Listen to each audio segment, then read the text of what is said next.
जय हिंद दोस्तों। देखते हैं आज की इम्पॉर्टेंट न्यूज़ में क्या है। तो पहला जो आर्टिकल है, हमारा पहला जो न्यूज़ है वो है अबाउट द माउंट एरेबस। ठीक है, माउंट एरेबस। तो पहली चीज़ तो ये दिमाग में आती है कि भाई माउंट एरेबस कहाँ पर है। तो माउंट एरेबस जो है वो अंटार्कटिका में है, रॉस आइलैंड में। और ये सदर्न मोस्ट एक्टिव वॉल्केनो है अर्थ का। It is the southern most active volcano on earth.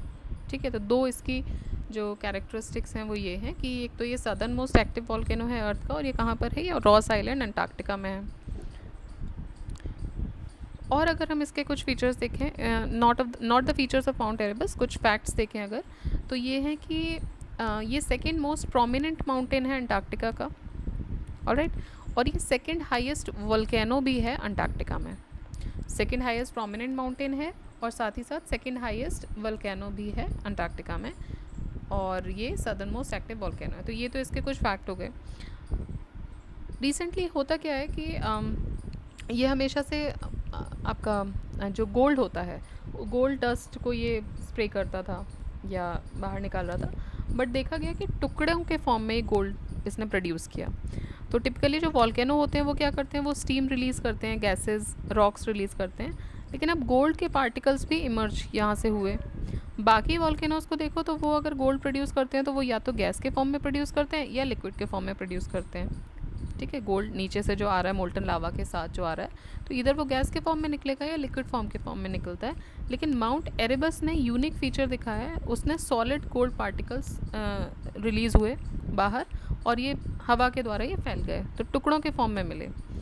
तो साइंटिस्ट ने ये सजेस्ट किया है कि जो मोल्टन रॉक है, it brought the gold particles to the surface. तो मोल्टन रॉक की वजह से गोल्ड पार्टिकल सरफेस तक आए, लेकिन चूंकि अंटार्कटिका का जो टेम्परेचर है वो सब ज़ीरो पे रहता है, इस वजह से वो क्रिस्टलाइज हो गए। ठीक है, आए तो थे ये लिक्विड के फॉर्म में ही, मोल्टन रॉक के थ्रू ही आए थे, लेकिन उसके बाद वो क्रिस्टलाइज हो गए, इसलिए वो टुकड़ों के फॉर्म में चेंज हो गए। It is one of the few volcanoes in the world with a persistent lava lakes in its summit crater. ठीक है, और ये वर्ल्ड के कुछ ऐसे वॉल्केनोज में से है जिसके पास एक परसिस्टेंट, हमेशा रहने वाला एक लावा लेक हमेशा वहाँ पे आपको दिखेगा in its summit crater. And this is I think the fifth lava lake, जो one of the 5 lava lakes जो है उनमें से एक है। लावा लेक क्या होता है, देखिए आप ये अगर आप देख पा रहे हैं फिगर, तो जो माउंटेन जैसे यहाँ से यहाँ पे क्रेटर फॉर्म हो जाता है, ठीक है, एक बेंट फॉर्म हो जाता है, और यहाँ पे हमेशा ये मोल्टन जो मटेरियल है वो यहाँ पे आपको हमेशा दिखेगा इस फॉर्म में। तो इसको बोलते हैं लावा लेक। मतलब लेक तो है, लेकिन किसका है, उसमें क्या भरा हुआ, उसमें मोल्टन मटेरियल भरा हुआ है, उसमें लावा भरा हुआ है, तो that is a lava lake. ठीक है, तो ये one of the few volcanoes हैं दुनिया में, परसिस्टेंट लावा लेक जहाँ पे आपको मिलेगा, और कहाँ पर है ये, अंटार्कटिका में। ऑलराइट, नेक्स्ट देखते हैं यूरो नेवल 2024। तो क्या है ये यूरो नेवल 2024? यूरो नेवल ये वर्ल्ड का largest naval defence trade show है, वर्ल्ड का largest naval defence trade show, जो कि पेरिस में हुआ नवंबर 4 से लेके 7 तक होगा। जो कि पेरिस में होगा नवंबर 4 से नवंबर 7 तक। और India, it is among 104 countries जिसको इनवाइट किया गया है इस शो को अटेंड करने के लिए। ऑलराइट, यूरो नेवल कहाँ पर हो रहा है, पेरिस, फ्रांस में हो रहा है, और 4 से 7 नवंबर तक ये कंडक्ट किया जाएगा। इंडिया जो है उसको इनवाइट किया गया है अमंग द 104 कंट्रीज़ कि आप इस शो को अटेंड कीजिए। ये जो इस साल का जो फोकस रहेगा वो इनोवेटिव सॉल्यूशंस पर रहेगा। किस चीज़ के लिए इनोवेटिव सॉल्यूशंस चाहिए? To protect maritime infrastructure against air and surface drones, next generation antiship missiles के बारे में भी रहेगा, missile system to destroy multiple hostile drones. ये सारी चीज़ें यहाँ पे शोकेस की जाएंगी। ठीक है, ट्रेड शो है तो अलग अलग जो कंट्रीज से जो एग्जिबिटर्स आएंगे and they will showcase on this theme. Around 500 exhibitors जो हैं उनको माना जा रहा है कि they are expected to come across the 5 continents and 13 countries including Brazil, US, UK, Germany. 4 तो ये हो गई, बाकी और हैं। तो 13 कंट्रीज़ जो हैं दे आर एक्सपेक्टेड कि they will organise their own national pavilion also. तो 13 कंट्रीज़ जो हैं वो अपने नेशनल पवेलियंस भी लगाएंगे। ऑल्दो 104 कंट्रीज़ इसमें आ रही इन्वाइट की गई हैं, बट इनमें से 13 कंट्री अपना खुद का नेशनल पवेलियन भी लगाएंगी। और ये जो थीम दी गई है इनोवेटिव सोल्यूशंस की, इस पर ये लोग अपना जो ट्रेड है उसका शो करेंगे। ठीक है, तो आप देख सकते हैं इसका जो मोटो है वो क्या है, from the sea protect our nations, 4 to 7 November 2024। और ये वर्ल्ड की लार्जेस्ट नेवल डिफेंस एग्जीबिशन है या नेवल डिफेंस ट्रेड शो है। नेक्स्ट देखते हैं इंडियाज़ फर्स्ट एयर ट्रेन। तो देखिए इंडिया की पहली एयर ट्रेन कहाँ पे शुरू हो रही है, ये शुरू होगी इंदिरा गांधी इंटरनेशनल एयरपोर्ट पे, जो कि दिल्ली में है। और ये जो एयरपोर्ट है इंदिरा गांधी इंटरनेशनल एयरपोर्ट, ये लॉन्च करेगा पहली train below the planes by 2028। तो 2028 तक ये जो ट्रेन है एयर ट्रेन वो शुरू होने की संभावनाएं हैं। देखिए अगर if any one of you have visited to this Indira Gandhi international airport, तो आपने नोटिस किया होगा कि वहाँ पे 3 टर्मिनल्स हैं, T1, T2 एंड T3। जो T2 और T3 हैं वो तो एक ही जगह पे लोकेटेड है, थोड़ा सा ही डिस्टेंस है, वॉकिंग डिस्टेंस दोनों टर्मिनल्स का है और एक ही एरिया में है। बट T1 जो है वो थोड़ा सा दूर है। ठीक है, तो उसके लिए बस की सुविधा उपलब्ध है, बस से लोग आते हैं। और जो आपकी DTC बसेस हैं वो भी ट्रैवल करती हैं, तो उसके लिए आपको बस का ट्रैवल करके यहाँ तक आना पड़ता है। तो बेसिकली ये जो T1 से T2 और T3 का जो मूवमेंट है, इसको ये एयर ट्रेवल के थ्रू कवर अप करेंगे।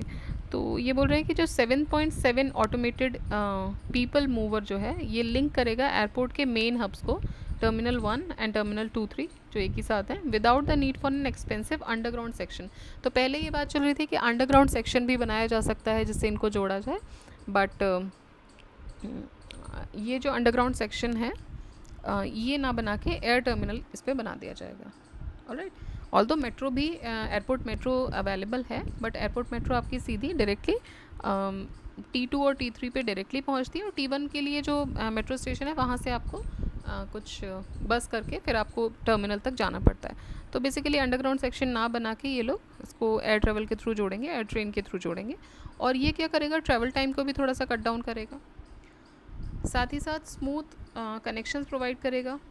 जो की हब्स हैं जैसे कि terminal 1, terminal 2-3, arrow city, cargo city, यहाँ पे स्मूथ कनेक्शंस भी प्रोवाइड होंगे। और जो DTC की बस सर्विस जो अभी चल रही है उसको भी रिप्लेस कर देगा जब ये 2028 में जब ये ट्रेन बन जाएगी एयर ट्रेन, तो ये DTC बस ट्रैवल को भी उससे रिप्लेस कर देगा। ठीक है, तो अभी आपको फ़िलहाल याद रखना है कि इंडिया की पहली एयर ट्रेन जो है वो कहाँ बनाई जा रही है, उसको ये बनाई जा रही है इंदिरा गांधी इंटरनेशनल एयरपोर्ट पे।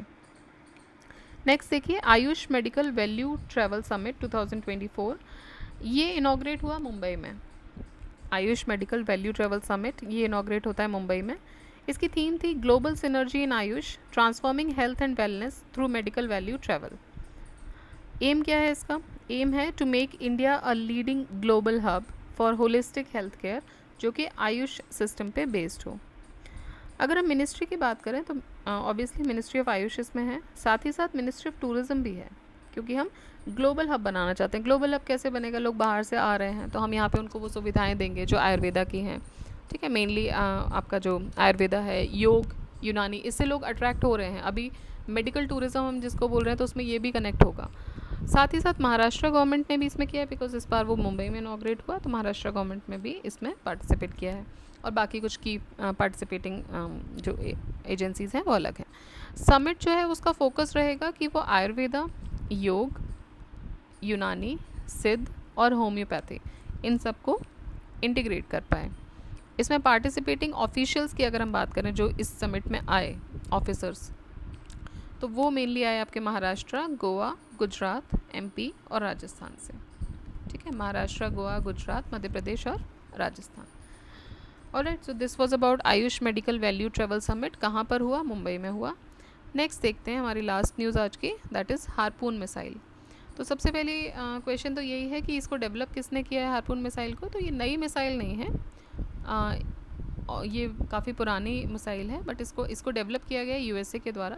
न्यूज़ में इसलिए था क्योंकि ताइवान ने अपना पहला shipment 100 land based harpoon anti ship missile system receive किया US से।